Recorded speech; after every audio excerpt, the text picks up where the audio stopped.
तो चलिए स्टार्ट करते हैं ऑप्टिकल एक्टिविटी। जैसे कि इसके नाम में आ रहा है ऑप्टिकल, इसका मतलब ये तो क्लियर है कि हमें जो फिनोमिना पढ़ना है वो लाइट के रिलेटेड पढ़ना है। जैसे कि हम फिजिक्स में पढ़ते हैं ऑप्टिक्स, रे ऑप्टिक्स, उनमें कौन से फिनोमिना पढ़ते हैं, जो सब लाइट के फिनोमिना आते हैं। तो ऑप्टिकल एक्टिविटी को स्टार्ट करने से पहले मैं आपको एक वर्ड बता रही हूँ, ऑप्टिकल एक्टिव सब्सटेंस। तो पहले उसको समझेंगे तो ऑप्टिकल एक्टिविटी हमें अपने आप ही समझ में आ जाएगा। ठीक है, कौन से होते हैं ऑप्टिकल एक्टिव सब्सटेंस? अगर कोई सब्सटेंस इस तरह का है कि उससे हम प्लेन पोलराइज लाइट को पास कर रहे हैं, प्लेन पोलराइज लाइट मतलब वो लाइट जिसकी सभी वाइब्रेशन एक ही डायरेक्शन में है। ठीक है, ऐसा नहीं है कि कोई वाइब्रेशन किधर को कोई वाइब्रेशन किधर को, ऐसी लाइट जिसके सभी वाइब्रेशन एक ही डायरेक्शन में, उसको प्लेन पोलराइज लाइट कहा जाता है। तो जब ये प्लेन पोलराइज लाइट को हम ऑप्टिकली एक्टिव सब्सटेंस से पास करेंगे तो वो plane polarise light optically active substance से जाने के बाद किसी ना किसी डायरेक्शन में रोटेट कर जाएगी। ठीक है, तो अगर इस तरह का फिनोमिना हो रहा है तो हम बोल देंगे कि इस तरह का सब्सटेंस कहलाता है ऑप्टिकली एक्टिव सब्सटेंस, कि अगर वो कैपेबिलिटी रख रहा है अपने अंदर लाइट को घुमाने की, चाहे किसी भी डायरेक्शन में घुमाए, राइट को घुमा रहा है, लेफ्ट को घुमा रहा है, पर घुमा जरूर रहा हो। ठीक है, अगर इस तरह का फिनोमिना शो कर रहा है तो हम बोल देंगे कि इस तरह के सब्सटेंस कहलाते हैं ऑप्टिकली एक्टिव सब्सटेंस, कि वो ऑप्टिकल नेचर रख रहे हैं। क्लियर है ऑप्टिकल एक्टिव सब्सटेंस। तो अब बात आता है फिर ऑप्टिकल एक्टिविटी क्या है। तो उस सब्सटेंस का जो फिनोमिना है, या फिर ऐसे कहते हैं जो प्रॉपर्टी है कि वो ये प्रॉपर्टी रख रहा है लाइट को घुमाने वाली, इसी प्रॉपर्टी को कहा जाता है ऑप्टिकल एक्टिविटी। तो ऑप्टिकल एक्टिविटी तो एक प्रॉपर्टी है, और जो जिस सब्सटेंस में ये प्रॉपर्टी आती है उस सब्सटेंस को हम बोलते हैं ऑप्टिकली एक्टिव सब्सटेंस। ठीक है, समझे जरा। The substance which can rotate plane polarized light are called optically active substance. उनको optically active substance कहा जाता है। The property of substance to rotate the plane polarized light is called optical activity. और ये प्रॉपर्टी सब्सटेंस की जिससे कि वो प्लेन पोलराइज्ड लाइट को घुमा देते हैं, इस प्रॉपर्टी को हम क्या बोल देते हैं? Optical activity. ठीक है, इतना क्लियर आ गया? डायग्राम से समझ ले कि ये कोई प्लेन पोलराइज्ड लाइट है जिसके सभी वाइब्रेशन एक ही डायरेक्शन में है।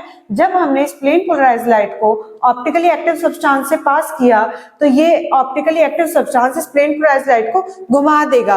और इसका घूम जाना किस बात का प्रूफ है? कि जो हम यहाँ लेकर चले थे वो पक्का क्या है हमारे पास? ये ऑप्टिकली एक्टिव सब्सटेंस है जो प्रॉपर्टी रखता है ऑप्टिकली एक्टिविटी की। ठीक है, ये दो वर्ड क्लियर हो गए होंगे। अब बात ये आती है, क्या सभी सब्सटेंस ऐसे ही ऑप्टिकली एक्टिव हो जाते हैं, या फिर कुछ बिहेवियर भी होता है जिसको देखा जाता है जिसके बेसिस पे कि ये ऑप्टिकली एक्टिव होगा या नहीं होगा? तो हम कुछ वो कंडीशंस पढ़ेंगे कि जो डिसाइड करेंगी कि जो हम सब्सटेंस देख रहे हैं वो ऑप्टिकली एक्टिव है या नहीं है, ऑप्टिकल एक्टिविटी की नेचर रखता है या नहीं रखता। तो उन कंडीशंस को पढ़ते हैं। ठीक है,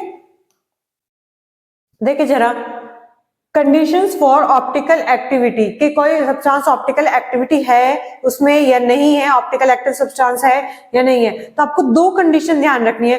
फर्स्ट कंडीशन है कि जो भी आप सब्सटेंस लेके चले उसमें जो कार्बन हो वो कायरल कार्बन हो।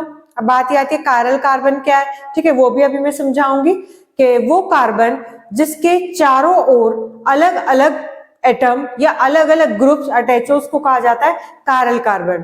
तो पहली कंडीशन तो ये है ऑप्टिकल एक्टिविटी शो करने के लिए कि जो उसके अंदर कार्बन है वो कायरल कार्बन हो। ठीक है, कायरल कार्बन होने का क्या मतलब है कि कार्बन की 4 वैलेंसी होती है ना, तो चारों जगह कोई डिफरेंट एटम अटैच हो। ठीक है, तो वो कहलाएगा कायरल कार्बन। तो पहली कंडीशन अगर फुलफिल हो जाती है कि कायरल कार्बन है तो हम दूसरी कंडीशन पे चलेंगे।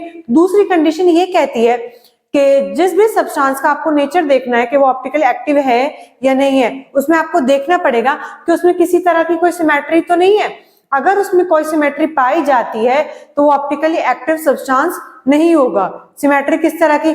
चाहे वो एक्सिस ऑफ सिमेट्री हो, चाहे वो प्लेन ऑफ सिमेट्री हो, चाहे वो सेंटर ऑफ सिमेट्री हो, अगर कोई भी सिमेट्री उसमें पाई जाती है तो वो ऑप्टिकली एक्टिव सब्सटेंस नहीं होगा। ठीक है, देखें, To show optical activity, molecule has to fulfill two conditions. दो कंडीशन फुलफिल करनी है। पहली कंडीशन क्या? Presence of chiral carbon atom. Chiral carbon वही एसिमेट्रिक, मतलब जिसके चारों ओर अलग अलग एटम या ग्रुप अटैच हो। पहली कंडीशन तो ये है, first condition. And second condition है एब्सेंस ऑफ सिमेट्री एलिमेंट्स, कोई भी उसमें सिमेट्री एलिमेंट्स ना हो।